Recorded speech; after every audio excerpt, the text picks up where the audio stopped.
from a natural bodybuilding perspective, keto could be a really, really great, just kind of level the playing field, look better than you've ever looked, be healthier than you've ever been, and just feel much better doing it. You don't have to like walk around like a zombie. I was down to 1,650 calories at the end of my contest prep. And then the day after that, I jumped up to 4,000 plus. Like my physique's a much more accurate reflection of what my physique actually looks like as opposed to being watered down. And all my lifts have gone up in that time. I mean, everything's improved. My strength has improved. If you subject your body to stress, your body's going to respond to that stress and it's going to build muscle. Ketones, I would argue, are more muscle sparing than carbs. And I mean, I was able to go really, really low. I went down to 65 grams of protein towards the end of my prep. Wow, and I never really experienced any muscle loss. Body, mind empowerment. Get stronger, faster, smarter, quicker, friendlier, more helpful, more driven. Everything the body needs. Control your mind. Welcome to the Body, Mind Empowerment Podcast. I'm your host, Simland, and our guest today is Robert Sykes. He's a natural bodybuilder who follows the ketogenic diet. He's an author, a coach, and also an entrepreneur. Robert, I'm glad that we could finally have this talk, and I've been a fan of your stuff, ever since I came across your content online. So I want to welcome you to this show. Yeah, man. I appreciate you letting me get on here. I've been watching you as well, so it's cool to finally connect here.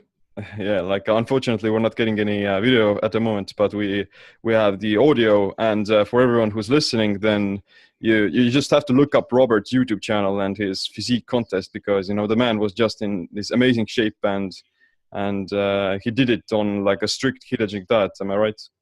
Yeah, it was keto. I've been keto for I guess about 4 years now. We'll talk about your contest prep in a minute, but let's start off from what got you into bodybuilding in the first place. Shoot, that's going way back. So bodybuilding, I don't know, probably since I was a junior in high school or so, I was always like the skinny guy that I wanted to kind of break out of that skinny guy mentality. Like I was 115 pounds in high school. Right. And I grew up on a farm, so it's kind of like farm tough, I was strong in that sense, but I just didn't have the physique to really match that. And my uncle played football, so I kind of wanted to, not necessarily play football, but at least look like I was stronger. So I started, yeah, exactly. So he kind of showed me a few things, and I just kind of started diving into the wonderful world of YouTube. Watched pro bodybuilders on YouTube, kind of learned how to train based off of what they were doing. I was kind of making makeshift weights and stuff in my shop. We lived out in the country, so it was literally just, pieces of steel that we had laying around. And then from there, we just kind of scaled up. I got a gym membership, and then I just got better and better with it over time, not really knowing what I was doing initially, but eager to learn. And that's kind of just taking me down the road that I am now, doing bodybuilding as a career, basically. Like it's a good fundamental basis, doing some, farm work or being active physically ever since a child. I've been quite similar myself. But when did you start the keto diet? So I started keto. I'd done 3 competitions following just a standard kind of like flexible dieting, if it fits your macros protocol. And I don't know, like I got really lean with all of those. Like I looked really good, but I just didn't feel good. And they all kind of led to, just walking around like zombies towards the last month of contest prep. And then after the show, you have like all kinds of, binging and eating disorders, just, bad news. So after my 3rd show doing that, I'm like, there's got to be a better way. And I wound up doing carbohydrate backloading, John Kiefer's carb backloading, which is basically keto in the morning and then throughout the majority of the day. And then you switch to eating a lot of high glycemic index carbs at night. I'm like donuts and pasta and all that good stuff. So I felt that, I felt better before I introduced the carbs. So I'll just take out the carbs and do carb backloading without the carbs, basically. And didn't even know what that really was. And then I felt great, and I just, kept feeling better and better. Mentally sharper. I didn't feel near as tired throughout the day. And then I started digging into things. I'm like, shoot, what am I doing here? I'm not even eating carbs. The carbs are supposed to give you energy. What's going on here? Yeah. And it's kind of how I stumbled accidentally into keto. Yeah, like the John Kiefer's carb backloading is like a semi-cyclical keto diet version. And I've done it. I've done it that myself, like a few months as well during my first years of keto. But then I also got kind of bored because of it. You do eat those, 500 grams to 1,000 grams of carbs per night on one of those massive cheat days. But yeah, it kind of gets boring. And you start to miss the mental clarity and the focus of a strict keto diet. So that's why I decided to, you know, stay more consistent with a more low carb approach. But Yeah, I totally agree. It's like the backloading is good. Like it's good. Like you can eat like that and stay relatively lean. But I mean, I was eating like literally a whole tray of brownies, and I'm like, okay, I'm following the protocol perfect. No, I'm doing it right. What's going on here? But it's like this can't be good for me internally. Like there's nothing that indicates that eating this much brownies is going to be good for me. Cookies! Yeah, that's true. Yeah, like it may like be a good tool in your toolkit if you are an athlete and you can use it, you know, in a strategic way. But I wouldn't recommend it to someone who has like eating disorders or who is, you know, suffering from diabetes or obesity, who's trying to actually lose weight. Then it simply you know, fixes the symptoms, because you're gonna still gonna crave. You're gonna wait for that cheat day to come. So the key is to actually, you know, set yourself free from the desire to have those kinds of treats, in a sense. Put that cookie down now! 100%, man. 100%. I couldn't agree more. Yeah, and obviously, like you're in very great shape and you're strong and athletic. So, how has your performance changed after you switched over from the standard bodybuilding diet over to a low carb one? I mean, honestly, I kind of break it apart into like physical performance and mental performance. Physical performance, I'm much more even keel. Like I don't have moments when I'm, you know, tired, moments when I'm energized. I don't have moments when there's not near as much volatility throughout my day. And from like just a scheduling perspective, it's liberating because I don't have to time my meals around my workouts or vice versa. I don't have to like eat every couple hours. I could just, you know, train hard, not worry about my nutrition in the sense that I don't have to worry about when I eat and how much I eat. I just do. And like, I don't know, I have more endurance during my training. I'm able to get better pumps now, honestly, than when I was eating carbs. A lot of people say you can't get near as good of pumps with carbohydrates. But I've actually noticed getting better pumps. It's taken a while for that to happen. There's a shift that occurs after you've been adapted for long enough. But once you hit that tipping point, my pumps have gotten better. And yeah, strength has improved. The inflammation is another big thing that probably isn't talked about enough, but simply not being inflamed after a workout, I'm able to get back to the gym, you know, sooner and train harder, you know, with less rest intervals. And then from like a mental standpoint, that's like the main benefit to keto, in my opinion. Like I'm much more productive, you know, with my business and just life in general, because I have just a real, you know, mental clarity that I never had or experienced before when I was eating a whole bunch of carbs. Like I just feel like I'm on another level. Yeah, that's true. Like this stability and clarity has been something, one of the best benefits for me as well. You know, not only in terms of not feeling hungry and not having these low energy states during the day, but also because of you can maintain a more consistency throughout the year as well for your training. You're not going to get that fat if you're trying to build muscle. You don't have to enslave yourself doing cardio if you want to lose fat. You know, it's much easier and much more consistent, I believe, for an average person. And even if you are like doing professional bodybuilding with it, then, you know, it comes to show that it is very performance as well as, you know, longevity oriented. Yeah, for sure. I mean, like traditional bodybuilding, you have like a contest prep season and like an off season. And, you know, it's pretty typical for bodybuilders to get, you know, really lean in contest prep, obviously, but they're like really pushing it to, you know, get there. And then when the off season comes around, they just let themselves kind of go in a sense. And they're still training hard. They're still, you know, using a lot of calories, but they put on, you know, more fat than is probably necessary for overall health. Right. And it's just like this vicious cycle of bulking and cutting. Whereas with keto, like I definitely have a contest season and an off season, but I don't get near as heavy in the off season. I mean, I'm in the full blown off season right now, and I'm probably like, you know, 10% body fat, which is, you know, pretty good walking around, you know, weight for me. Like I don't have to get up to, you know, 20% body fat to put on muscle. Yeah, right.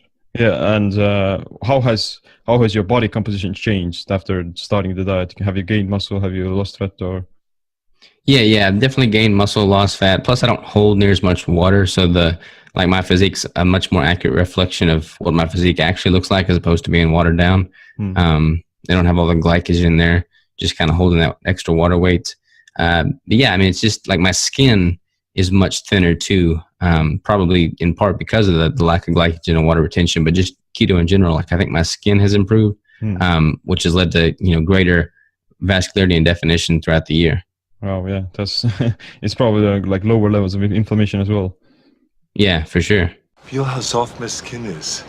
Yeah, I've definitely noticed myself, like the lean gains is very good for keto. You're gonna put on like quality muscle mass without the extra fat and fluff, that you're gonna lose anyway. So that's a good thing. Yeah, I mean, if you're trying to build muscle on keto and just bulk in general, like the scale itself will probably move upwards much, slower, much more slowly than if you were eating carbs. But when it does creep up, it's a quality weight that you're adding. I mean, you might be able to build muscle faster with carbs, but in doing that, you're also going to risk, building more fat storage. You're going to build, everything's going to grow a little bit faster, but even the things you don't want to grow. Yeah, Whereas with keto, it's just a much more even keel kind of growth. And then when you, wind up cutting down, leaning down to, illustrate those gains, you wind up losing muscle to burn through that fat that you've gained as well if you're eating, carbohydrate-based diet. So at the end of the day, when you're stepping on stage, I don't think that, I'm having any negative performance effects by going keto. At the end of the day, like it's just a much more sustainable protocol. And I wind up just continually putting on more muscle each year. That's true, yeah. But what are some of the misconceptions about working out on keto that you've heard? A lot of people think that you can't. Well, first of all, you can't build muscle on keto, which is far from the truth. I mean, I've built muscle, significant muscle since I started eating ketogenic diet, and that's been about 4 years now. And all my lifts have gone up in that time. I mean, everything's improved. My strength has improved. My measurements have improved. It's just, like you subject your body to stress and, taking the form of lifting and, weight training, your body's going to respond to that stress and it's going to build muscle and it's going to do that regardless of the diet you're using. So, some diets you can kind of tweak things to maximize that and minimize the downside. But I mean, for me, keto is just a great way to minimize the downside. And, I'm training hard and I'm stressing that body and it's going to force growth on it. So I'm not seeing any shortage in gains there. Yeah, I agree with you. Like, I think the biggest myth is that you need carbs or insulin to, trigger muscle protein synthesis. But but really the thing is that is going to facilitate muscle growth is like you said, putting stress on the muscle and causing a training stimulus, not the carbs or insulin. If you were to have, simply high levels of insulin and carbs without the necessary and the appropriate training stimulus, then you're going to just simply get fat and diabetic. So You got fat. you definitely need to focus on first lifting heavy and then getting enough protein. Oh yeah, 100%. I mean, there's a lot of professional bodybuilders like in the IFBB that, taking in, super drugs, insulin and whatnot. And yeah, they're going to be building muscle, but it's paired, like you said, with the resistance training and the strength training. So they kind of go hand in hand. And if you don't have one without the other, then it's just not going to work. Yeah. So yeah, I think focusing on quality diet while, simultaneously training as hard as you can effectively is going to, wind up coming out ahead in the long run.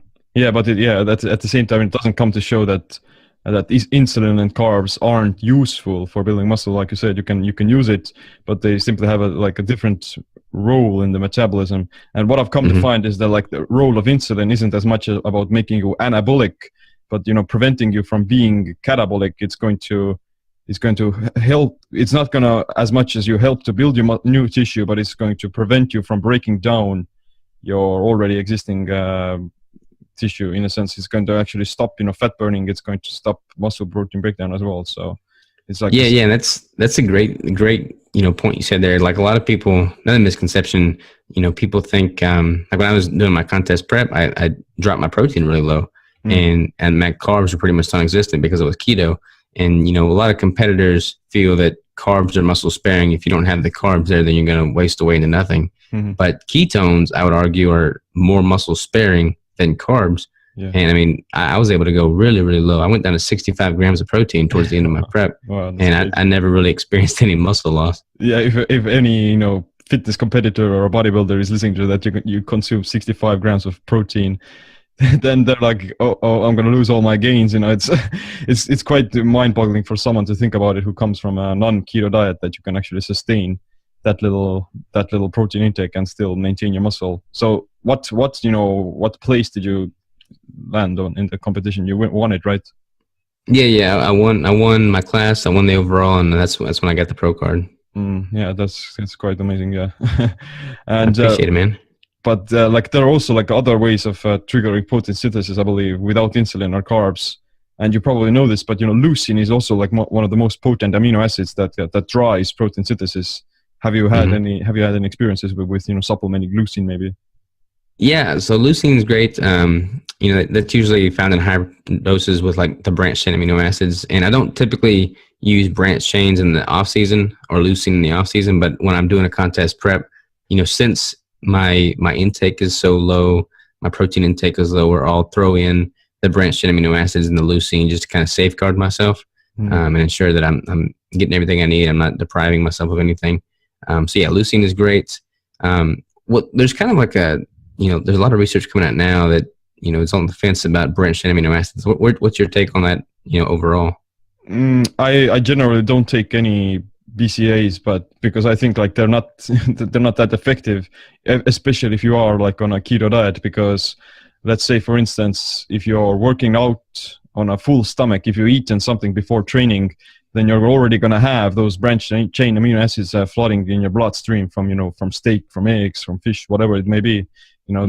And if you're working in a fasted state, then you would actually want to you don't want to take BCAAs either, because it's going to kick you out of a fasted state and it's going to make you catabolic, and it's going to result in a much more protein catabolism than if you were to stay in a strict fasted state. Because if you're in a very, very deep fasted state, you're going to have higher ketones. You're going to be more muscle sparing in a sense. That's what I believe. Like you're either better off by eating something or by eating nothing at all. So it's like and there's not much difference between being in a fasted state and eating if you're doing like keto, because like the both are very similar. They mimic each other like physiologically. Yeah, no, I totally agree, man. I think people are so quick to want to throw in branched amino acids and everything to get that edge, but I don't necessarily think that there's much of an edge. I think it's like a psychological thing of, how you get something that tastes good, the artificial sweeteners or something that can help you to maybe overcome some mental barriers and put you in the right mindset. But other than that, there's no like much physiological benefit. Yeah, I agree. And I just actually did my first extended fast. I've never really played around with fasting much in the past, but I did a 4-day fast the other day, and it was pretty interesting, man. Like I was quite surprised at how great I felt, and I wasn't really even hungry. And I trained 3 of those 4 days, and all of my workouts were stellar as well. Wow, yeah, it's crazy that like, especially like if you are on keto, then you start fasting, you're after that 36-hour mark, and then you're like, meh, what is going on? I'm not feeling any different at all. Like I have stable energy. I have enough power to push myself with physical exercise as well, and it's quite magnificent. It gives you so much confidence in your body's ability to perform even without any. Oh yeah, it's amazing. Yeah, for sure. And it's crazy because like it gives you such a psychological power over eating in general, because like you go a long time without food, you go a couple hours and you're getting hungry, and it's like, oh, I need food, I need to eat. But then you do like a 4-day fast, and it's like, wow, I just did 4 days without food and I performed just fine. So I can go another hour or 2 without getting a meal in me. Yeah, 4 days and 4 to 5, even a week is like nothing actually. I believe like I would suggest even people with 10% body fat, they can fast for 2 weeks with no problem, and still maintain proper physiological functioning without starving themselves. But yeah, I agree. But it's definitely. I don't know from a bodybuilding perspective though how much you can get away with without like. I mean, it's probably not ideal to build muscle. Go extended periods of fasting. Quite often, but it's good to throw in intermittently for sure. Yeah, definitely. You won't be still able to build significant amount of muscle with not eating anything. You still need to get some nutrients in you. Gotta eat big to get big. So like a lot of people do follow like specific macronutrient ratios on keto, and they eat this and that, and they tell you they don't eat too much protein and don't exceed this certain threshold. Do you have like any specific macro ratios that you stick to? So I've done actually did a 3-month experiment a while back, and I kind of tweaked. I was basically at a 500 calorie surplus all 3 months, and I wanted to see what what ratio led to the most muscle growth with the least fat gain. So I did 1 month with like a significantly higher protein ratio. I think like 65% of my calories are coming from fat in that month. And then I did one where the fat ratio was like almost, I think 85% of my calories coming from fat. And then I did one that was like a middle of the road, like 78 or 80, somewhere in there. And I didn't really feel, actually I felt bloated and I felt very tired when my protein was incredibly high. My sweet spot, I think, is right around 80% of my calories coming from fat. Like, to me, that just leads to the most mental clarity and the most physical performance. But it's going to be different for everybody. Like, some people perform really well with a higher fat ratio, some with a really, with a lower fat ratio. So like with my clients, I kind of just tweak that and figure out what they feel best at. For me personally, it's right around 78 to 82% in that window. Wow, that's quite like very similar to the therapeutic range of ketosis as well. How many? Do you count your carbs, or how do you do that? Yeah, so I keep my carbs pretty low. Like, my carbs in the off season stay under 20 grams of total carbs, and then when I do a contest prep, I'll drop it down as low as 10. So yeah, I think having it below 20, it removes a lot of the variables. I mean, with keto, like the proteins and fats are your bread and butter. Carbs kind of act as noise in the equation, in my opinion. So like, you can tweak those. You could use them as a fat delivery system, basically, by sauteing some vegetables and other sources of fat. But for the most part, I don't really leverage any significant intake of carbs for anything specifically. Have you tried like the zero carb diet? Yeah, so I've tried carnivore. Not like hardcore carnivore, but I've tried, pretty much just no greens and just eating meats. And I feel really good with that. And then there'll be like, I'll do that for a couple of weeks and I'll just crave a big salad. So I'll have a big salad. And then I'll like go back to not having carbs for a while. Like right now, I'm pretty much, or not having greens for a while. So like, I'm not really eating very many salads right now. Or really any source of greens, really. I'll have like a keto brick or something that I make, and that'll be pretty much my entire carb source for the day. But most of my calories are definitely coming from animal meats and fats, proteins. Yeah, definitely. Like, I do notice like that. Although I love these vegetables and I love having huge salads, I do notice like if you lower your carbs and if you lower your protein as well, then you're gonna experience higher levels of mental clarity. You're gonna experience lower levels of inflammation as well. So like, it's definitely probably due to higher levels of ketones and the other metabolic effects of staying in this semi-fasted state almost. But do you measure like your ketones as well? How has those different macronutrients affected your level of ketosis? So when I was doing that 3-month experiment, I had the lowest ketones with the highest protein and the highest ketones with the highest fat ratio. Which makes sense. So like, yeah, the higher my fat intake was, the higher my ketones were. And then the same thing was kind of reflected with the glucose. I tested blood glucose as well. And then, with the higher protein, my glucose was elevated. With the higher fat, my glucose had dropped significantly. So kind of a, inverse relationship there for the most part. But yeah, I definitely feel way, way better. And I noticed also my inflammation seemed to increase with the higher protein. And like a lot of people, like right now, carnivore is super high. A lot of people are trying, like a 2-to-1 protein to fat ratio, which is great. The more experimentation out there, is the better. For me personally, though, I just function at such a higher level with, most of my calories coming from quality fat sources. Yeah, there's probably a lot of genetics, heritage, insulin sensitivities, those different kinds of things that are all changing those things. And also, I also like come across some research that found how protein from meats and such is less insulinogenic if it's eaten on a low carb diet versus a high carb diet. So if you combine proteins and carbs, then you're going to actually have like a higher glycemic response to your foods as well. So it's still it's crazy how many variables actually go into there's no cut and dry, do this, and then you get this out of it. It's so many variables in the picture here. But what does your diet look like? What do you eat on a given day? So like what I've been doing lately is I'll wake up and I'll have like just kind of like a fatty coffee, nothing too crazy. I'll just put butter and heavy cream in my coffee. I've been using those. A Neuro Roast is the brand, I think, and it's basically like a mushroom-based coffee. And I really like that because it's got less caffeine. So I'll have that with like the butter and the heavy cream. I'll normally have 2 or 3 of those in the morning. And then my next meal would probably be like post-workout meal consisting of eggs, maybe some uncured beef bacon. I've been trying beef bacon lately, and it's just delicious. So I'll do that or like some sausage or something like that. And then I only have 2 meals a day right now, pretty much. And my final meal is normally I'll make like a fathead pizza if I'm incorporating dairy in the diet for cheese. If I'm not trying to use any dairy, then I'll just have like a steak, a ribeye steak, or I'll do like a burger patty or something like that. With maybe like a side of spinach or something if I'm trying to get a little bit of greens in. But pretty simple, honestly. Like it's 2 meals a day with some coffee in the morning, some fattened coffee in the morning, and then throughout the day I'll be drinking on electrolytes. I just kind of keep my sodium and potassium in pretty good equilibrium. And then that's honestly pretty much it. There's nothing fancy to it. Yeah, I think like that's the beauty of it, that because you're, excluding a lot of the potential inflammatory sources and these processed foods, then you're immediately going to feel better because of that as well.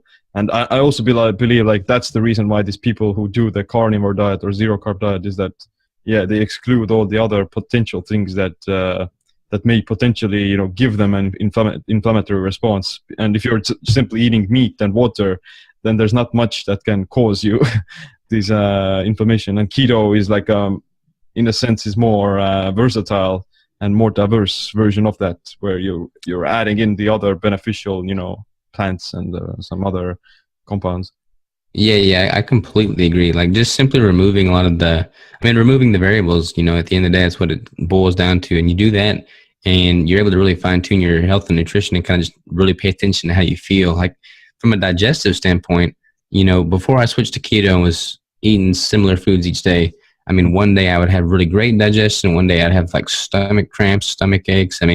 There's just so much volatility when you're introducing so much variety into your foods. Whereas, now with me eating, similar foods each day, like it might be a different cut of meat, different, strain of, animal, but it's all pretty similar. And therefore my body responds pretty similarly each day. So it's just consistent. Like I don't have to wonder if I'm going to feel good that day or not. I know I'm going to feel good. Yeah, that's a very good point to me. Like for instance, if you were to live as an hunter-gatherer or as an ancestral human being, then you wouldn't get such a wide variety of foods on a everyday basis. You wouldn't be able to combine, tropical fruit with some, grains and this meat and things like that. You would get those nutrients, but you would simply get them at different times of the year.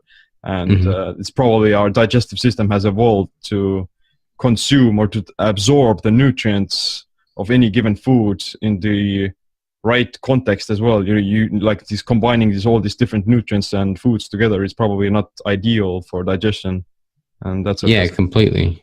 And it changes too. Like some people on keto, they'll have like a lot more greens, and then they'll switch to carnivore. They want to try that. It takes like sometimes as much as a month for their digestive system to kind of like sync up with doing a very minimal veggie carnivore style eating. And then when they switch back to eating greens, the same is true. So, it just, you have to give your body time to adapt to what you're giving it. But then, like you're saying, if people nowadays, they have any fast food restaurant, anything at their exposure, they can pretty much, mix it up every day. And then it's just going to be near impossible to figure out what their body truly responds best to. Yeah. And I also like to think like, if you were to have to eat a certain or a specific meal for the rest of your day or for the rest of your life every day, this single meal, then it would be probably something along the lines of a balanced keto meal, like some veggies, maybe a good source of protein, some healthy fats, and you can survive practically until the rest of your days on a one single keto meal if you eat it every day. Probably. Yeah. This would be the only kind of lifestyle food choices that I'd want to eat every single day. I would not want to eat, like chicken and rice every single day, but I could definitely get down with eating a steak and eggs every day. Steak is such a treat. Yeah, that's a good one.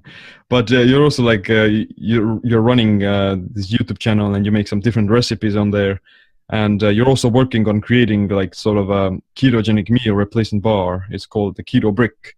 Can you tell us a little bit about that one? What's the ingredients and what are the macros?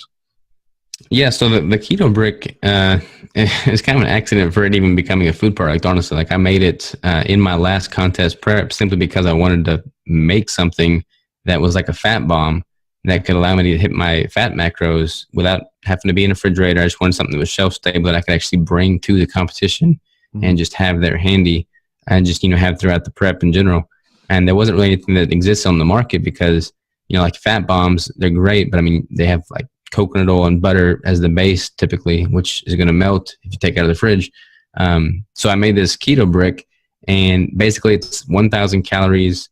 It's got really good ketogenic macros. There's 90 grams of fat, 31 grams of protein, 16 grams of carb, of which 12 are fiber, and it's shelf stable. So I could take it, I could take it to the gym with me. I could take it hunting. I could take it camping. I could take it to school. I could take it to work. I could take it anywhere without having to be in a fridge. And then I like I said, I never really planned on really marketing it. And then I had it on like one of my YouTube videos, and everybody started asking about it. And next thing you know, they're all wanting me to produce and get them one or mail them one. I'm like, well, I'll just make this into a product. We'll just see where it goes. That's kind of what's happened. Send me a brick. Yeah, I'll send you a brick, man, for sure. I'd love to get your feedback on it. Oh no, like I was taking like the comments on the people mentioning like, oh, I would like a brick. It's something that you would expect people to ask you. But like, what are the ingredients inside? Like, how do you manufacture it?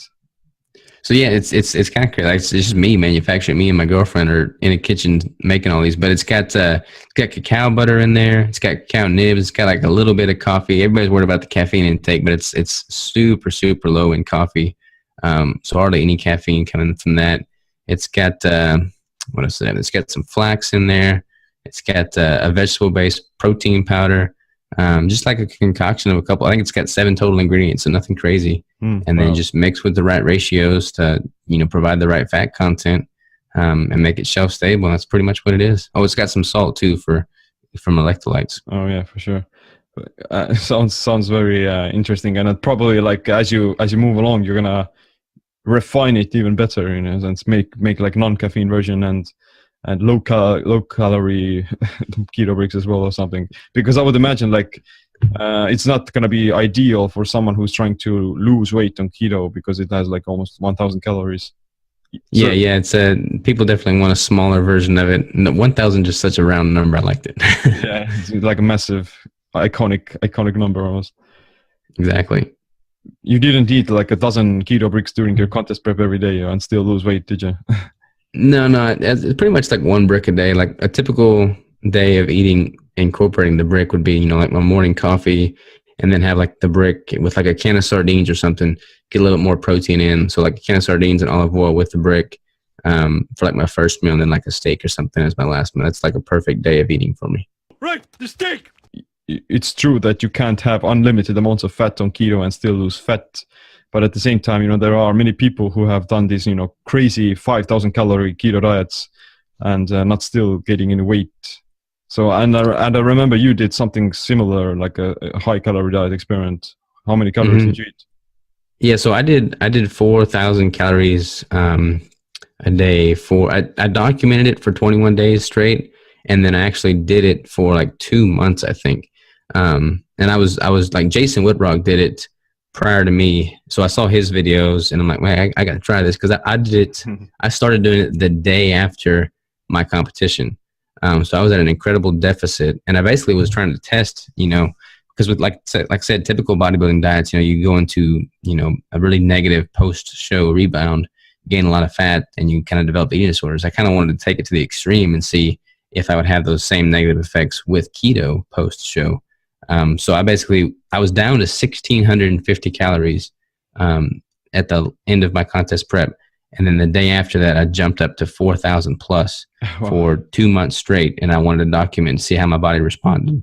And I gained a little bit of body fat. I gained a little bit of weight. But all in all, it was not near the negative effect that I would have expected. I mean, if I had done that same thing with carbohydrates, then yeah, you'd be talking to a much heavier person. Bloated as hell, probably. Yeah, for sure. It's so fat for your armor. Why do you think like this happened? Why didn't you gain that much body fat? I think there's a lag effect with keto. I think you're not gonna have near the downside near as quickly with keto. That said, there's no free lunch. Like everything matters, everything counts. So like if I was to, like right now, I'm in the off season, my body's kind of reached an equilibrium. If I was to do 4,000 calories for 21 days straight now, I would probably experience more body fat gain, because I've kind of reached that equilibrium point. So like I've reached that homeostatic level. Anything more than this, and I'm going to gain. Anything less than this, and I'm going to lose. So like with that, there's just a lag effect. So if I had, done that at my homeostatic level, I wouldn't see near the result that I would have coming right after contest prep. But my body was, primed for burning fat at that point. It was primed for just, I was down to 3.5% body fat. So I didn't really expect a huge gain. I mean, even a gain, I'm still under 10% at that point, Yeah, this probably your body was deprived from nutrients for such a long time, and then you simply super compensated for it in a sense. Yeah, exactly. And it responded really well. Like I felt very energized, very strong during that entire time. I saw good gains in the gym during that 21-day 4,000 calorie experiment. So I learned a lot from it for sure. How big of a weight shift did you go through? I want to say I only gained 8 pounds, which is crazy considering, I mean, like after my first competition when I was eating carbs, I gained 20 pounds in 2 days. So compare that with only gaining 8 pounds with more than doubling the calories, over 21 days, and not too bad. Wow, that's crazy. Yeah, definitely the keto is a mysterious thing, and everyone has to experiment and see how their body responds. Yes, that's why I think like from a natural bodybuilding perspective, like so many competitors just really do their body damage. Like they take it way past the point where it should go, and then, in a negative light, and then in a caloric deficit light, and then after the show, they do the same thing in inverse. And it's just a very vicious cycle. It's really hard on the body. And I feel like from a natural bodybuilding perspective, keto could be a really, really great optimal way to just kind of level the playing field, look better than you've ever looked, be healthier than you've ever been, and just feel much better doing it.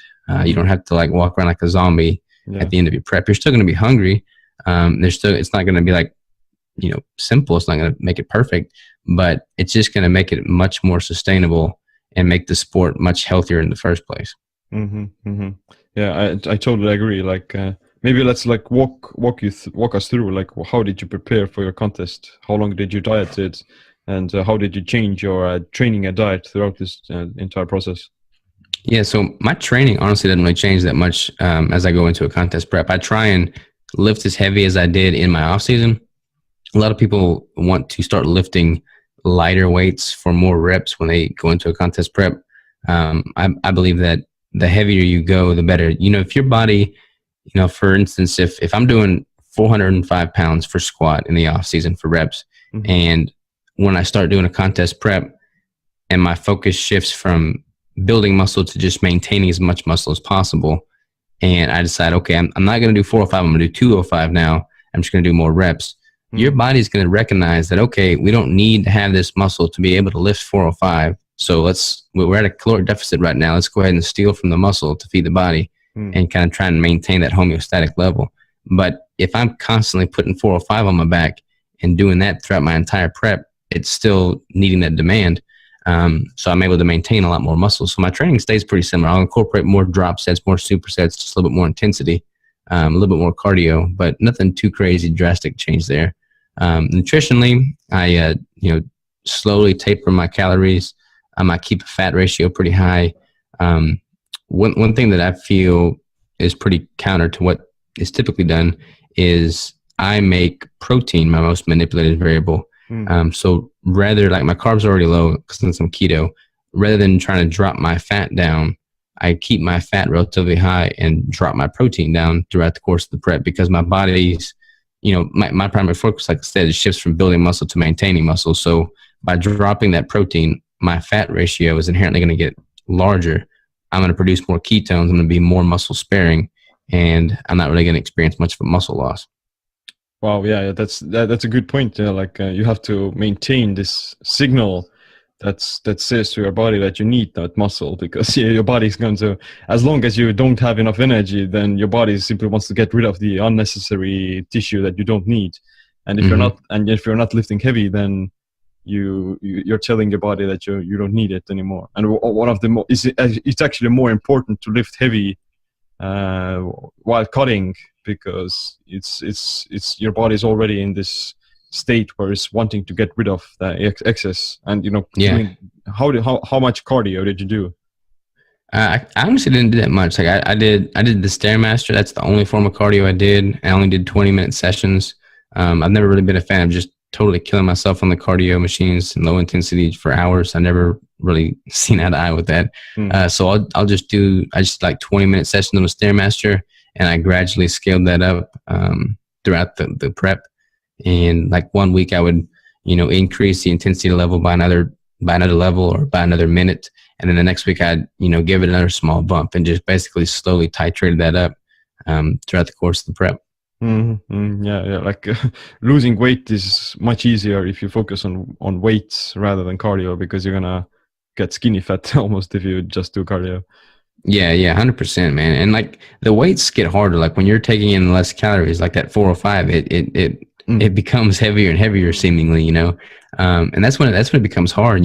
Doing a contest prep for 4.5, 5 months, 6 months even. I mean, the weight's getting heavier. At least it feels heavier. You're taking in less food. You're hungry. Having the mental fortitude to just push through when it's not fun anymore. When it hurts to go to the gym. When you just want to eat. Yeah. That's where it becomes a hard sport. The mental aspect of it. Yeah, like I totally agree. Like bodybuilding is one of the toughest sports on the planet in terms of like mental fortitude as well, because it's most athletes like Michael Phelps, he's training all day, he can eat a lot of food, but bodybuilders have to taper down their food as well while still exercising harder, and that exercise is going to make you more hungrier the more you do it as well. So it's kind of a double-edged sword.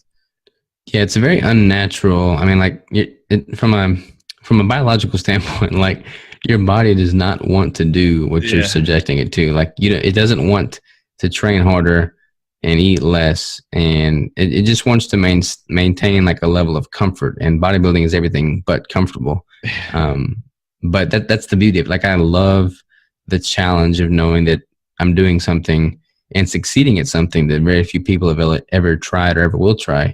And then when you do that, it's crazy, man. Like the lessons that I learn in bodybuilding and, the hardships that I go through during like a contest prep, like that carries over into every single aspect of my life, and everything benefits from it. I mean, I can literally go into any situation and have the confidence in knowing that I'll figure it out and I'll succeed at it because of the, traits that I've acquired through bodybuilding. That's true. That's a huge advantage as well. But it's very common for bodybuilders to also carb up and pump up their muscles before they step on stage. What was your like pre-stage routine? Because a lot of people say that you can't be vascular on keto if you don't eat carbs. Yeah, so definitely not the case. I mean, it's kind of funny. Like peak week, for bodybuilding is interesting because people will do a lot of manipulations to their sodium, their water intake, and they'll carb load to try and fill out more on stage. Keto was great for that because I didn't have any of those variables. Like a lot of people will, they'll misstep and they'll calculate something incorrectly and they'll look incredibly bloated on stage or incredibly flat on stage, which is sad because, you put on all this work and it's not illustrated on show day. Whereas with keto, I mean, I stayed hydrated. I drank, I think I had a gallon of water before I even stepped on stage, which is unheard of. Like most people are drinking 24 ounces the entire day. So I never had to cut water. I increased my sodium a little bit the night before to kind of draw in any extra subcutaneous water or any water into the subcutaneous layer of skin, and just kind of, thin out there. But I didn't really do any crazy manipulations with that. And then, like my pumps and everything were great. All I did was pretty much have a fat bomb. Had my brick, one of my first generation bricks before stepping on stage. Everybody else was eating rice cakes and peanut butter, and I'm eating 1,000 calories worth of fat. Bricks, yeah. Like sodium and salt is definitely a huge variable for having a successful keto diet as well. Like most people experience the keto flu because of not getting enough electrolytes and things like that. So how much sodium do you consume like every day? So like a typical day for me is like around 4,000 milligrams of sodium. Everybody's got a different sweet spot there too, but like for me, what I've been doing lately that I really like as far as the protocol goes, I got a half-gallon jug, and I'll put those Vega hydrators. There's 3 electrolyte powders that I use. So I'll use Zip Fizz, I use Vega hydrator, and then I use Dr. Berg's electrolyte powder. Those are the only 3 that I've found that have a lot of potassium. Like those pills only have 99 milligrams, so it's just not really much bang for your buck. So I'll get like the Vega hydrator. I'll put 2 scoops into that gallon, which is each scoop's I think 400 milligrams. So I wind up with 800 milligrams of potassium there, and then I'll put a teaspoon or a quarter teaspoon of sodium, pink salt, into that as well, which I believe gives me right around 2,000 milligrams. And then I'll put like a scoop of creatine in there, and that's basically my little jug of water. I'll have 2 or 3 of those a day, depending on how thirsty I am. Yeah, like I feel like if you are on keto, on low carb diets, then you can be pretty deliberate and free flowing with your sodium intake as well. You don't have to worry about bloating. You don't have to worry about hypertension that much because of the low insulin state. Yeah, 100%. Like I don't have hardly any bloating now. Like if I have a ton of sodium that I didn't really plan for, like the other day I had what did I eat? I had corned beef brisket. That's in like the brine, it's packaged in the brine, and it wound up like more than doubling my sodium intake for the day. And then I woke up heavier the next morning because I was holding more water, which is kind of to be expected. But on a typical day, yeah, like I can get away with eating a ton of sodium and drinking my water and potassium, and I don't have hardly any water retention. That's true. Yeah. Do you have like any plans of competing in the future? Yeah, so like I typically take 2 years off in between shows. Like as a natural competitor, I'm prepping for anywhere from 4 to 6 months. So half of my year is basically at a caloric deficit, and half of my year I have to build muscle. So if I competed every year, there wouldn't be much time to put on a lot of noticeable difference in muscle mass. So I tend to take a couple years off in between shows. I competed in 2 shows 2017, and I'll probably not compete again until 2020. So a little bit longer than usual for me, but I'm going to leverage that time, make the most of it, and then when I step on stage again in 2020, it's going to be lights out. That's true. Yeah, like in the meantime, you still have other stuff to do probably as well with your with your business and the Keto Bricks. Oh yeah, I'll be busy for sure. I'm going to use this time to really focus on the business and just focus on training really hard and building on some quality muscle. I'd love to kind of play around with some of these like Spartan races, mud runs, goat ruck things. I don't know. I just kind of something to mix it up that's kind of competitive still, to kind of keep that competitive edge going, but it's just kind of more like a relaxing, fun thing than anything. Another one of those mentally devastating sports is the obstacle course racing. Those are also like they require a ton of mental toughness as well. Yeah, and I've never done, so I'm anxious to give one a try and see kind of how I do. Yeah, I want to try it as well, but there aren't many in my region at the moment. Where are you located again? I'm in Estonia. It's near Finland and in the Baltics. What's the keto diet population like there? Is it pretty prominent or not really known? We have like a small keto community who are doing like a low carb, high fat diet, but there's not like a very, I would say, it's not that active. Besides from social media, we don't have like very much this sort of meetups or conferences or something like that. Just mainly online, but yeah, I feel like it's growing by the day, I believe. That's good, man. I think like the more people that know about it, the better. It's starting to really gain traction here in the States. So yeah, I think it's a good thing for sure. But I've also, myself, I've started this sort of a small body recomposition on keto, and I want to build like a few pounds of lean muscle at the expense of my body fat. And like I'm already quite lean. I'm around 10% as well, and it's gonna be quite difficult to build muscle while still losing fat. But I think like doing it on the keto diet is like the perfect way of accomplishing it because of the protein sparing effects and the reduced hunger and so on. So at the moment I'm like 165 pounds, around 10% body fat, and I want to get to like 175 pounds of while still staying around the same body fat or something. So what would you? Yeah, 10 pounds of muscle would be great, man. I mean, if you think about it, like if you go to the grocery store and you pick up a pound of beef and you look at that pound of beef, I mean, 1 pound is a lot, you know, like if that's just translated into your own body mass muscle, I mean, that's a lot of muscle. Yeah, that's true. So how would you recommend me for, what would you do in terms of training if you want to kind of go through this kind of a recomp? So I've always been a fan of, you know, really focusing on a single body part each time I train. So like I'll train 5 or 6 days a week, and I pretty much have a designated day for each muscle. So like legs get their own day, back gets their own day. Some people like a little bit more frequency. I personally just like to really hammer that one day when I'm there. So I would do that, you know, kind of have like a split like that, like a single body part split. And like bis and tris, I'll train together. Some of the smaller muscles I'll train together, but for the most part, every muscle gets their own day. And then from a nutritional standpoint, or from a training standpoint, I would just focus on lifting heavy. I kind of like the 15, 12, 10, 8 rep range. That way I'm able to kind of go heavy, but still get a little bit of volume in there. And then on like the primary compound movements, I've been doing like I'll pyramid down even lower. So down to like, you know, 1 or 2 reps towards the end, but still going, but going much heavier.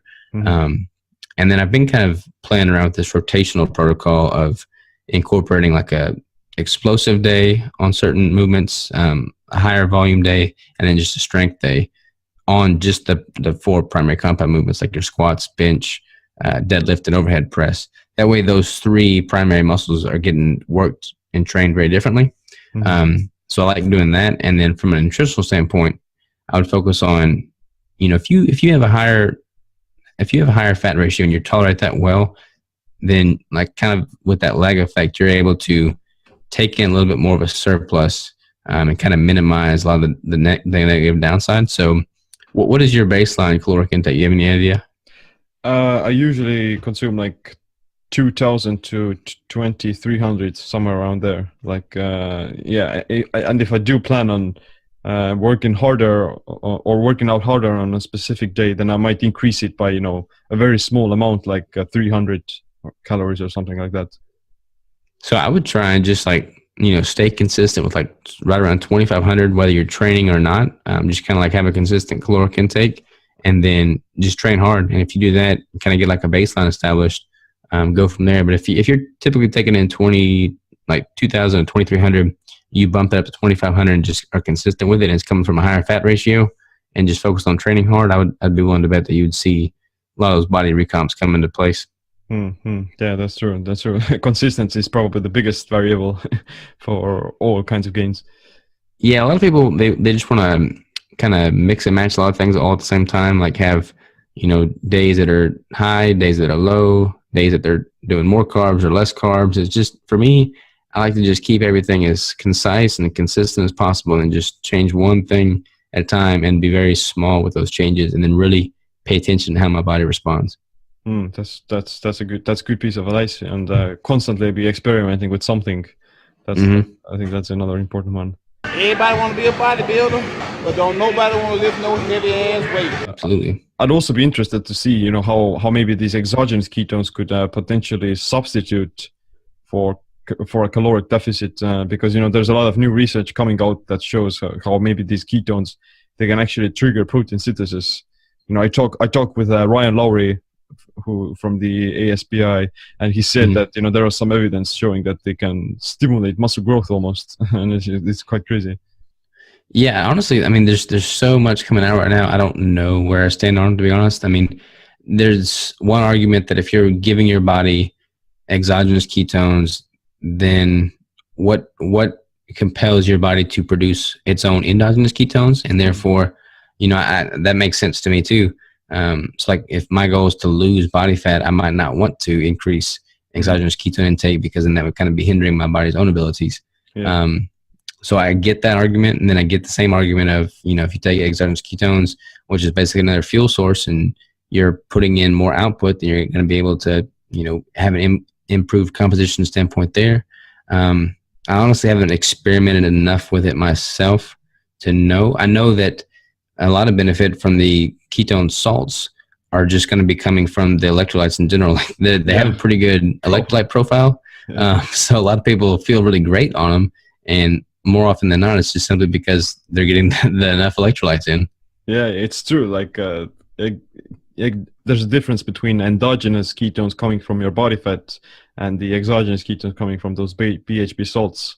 And it is true that to a certain extent, those BHB salts, they're going to inhibit lipolysis, and you may actually suffer from some sort of a energy crisis almost, in terms of you're not going to actually able to tap into your body fat stores. You're simply going to use those exogenous ketones, but once that runs out, then you may experience a slight, a short-term dip in energy, because you have to, reconvert or readapt back to your body fat. Yeah. And see, I don't know. Like, I don't know if, just based off of what I've, realized thus far, I don't think I would use exogenous ketones if my primary goal is to, lose body fat. I can see them being more beneficial if I'm, trying to time my intake of exogenous ketones to perform for a specific event. Yeah. That's probably how I would incorporate them now personally. But yeah, I'm still up for, I'm open-minded on it because I haven't experimented enough to truly decide one way or the other. Yeah, and maybe like in the future you can add some extra ketones into your keto brick as well. Yeah, there you go. Yeah, there you go.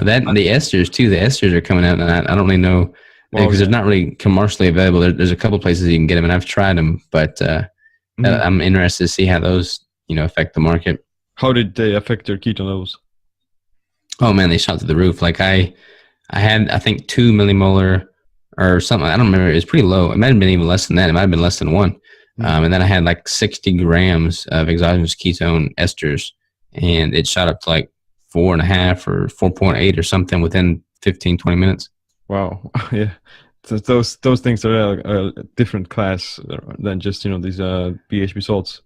Yeah, very very different profile for sure. I saw like that the first batch of your keto bricks, they sold out very fast. Or like, when can people expect another batch? I'm actually going to make more this weekend, so we should have another restocked batch next week. Yeah, it's kind of crazy. We got to figure out how to scale up, because, like I said, it's just me and my girlfriend, and I've enlisted the help of like my cousins and some friends to help. But the demand is definitely greater than the supply right now. Is your family eating like some sort of a similar diet as you? Not in large part. Like my cousins have tried it, my friends tried it, but most of my family. I mean, I come from the good old Southern roots here, so they're always eating biscuits and gravy. Right. But your girlfriend is keto, right?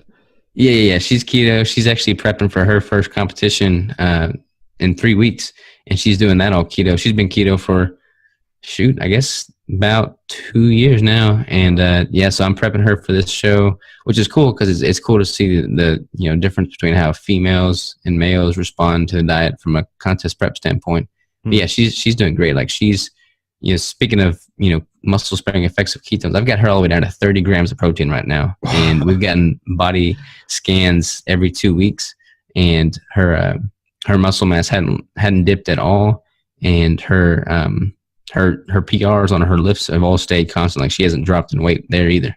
Wow, that's crazy. Like, what does she actually eat then? Like one piece of steak or?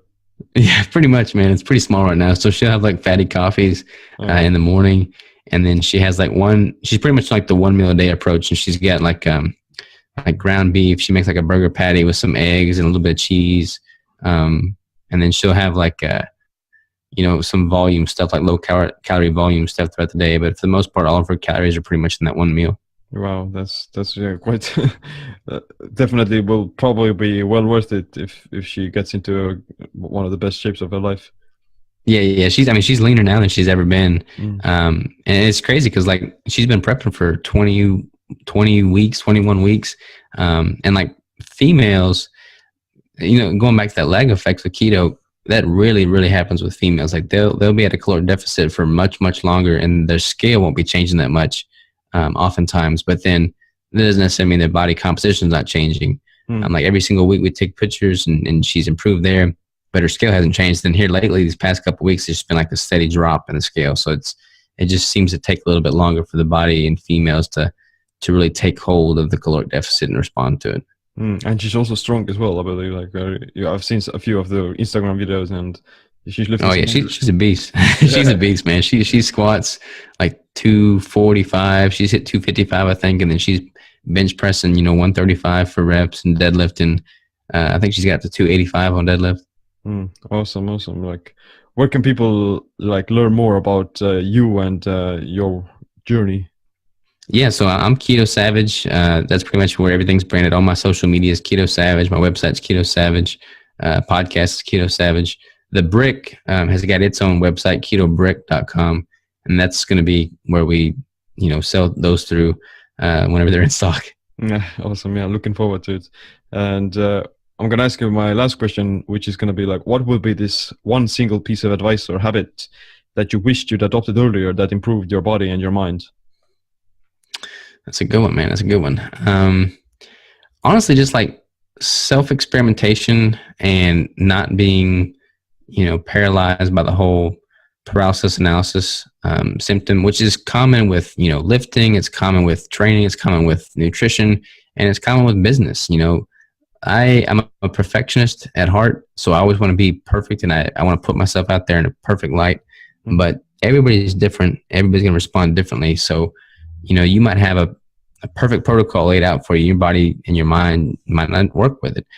So I think just simply putting yourself out there and being willing to try new things.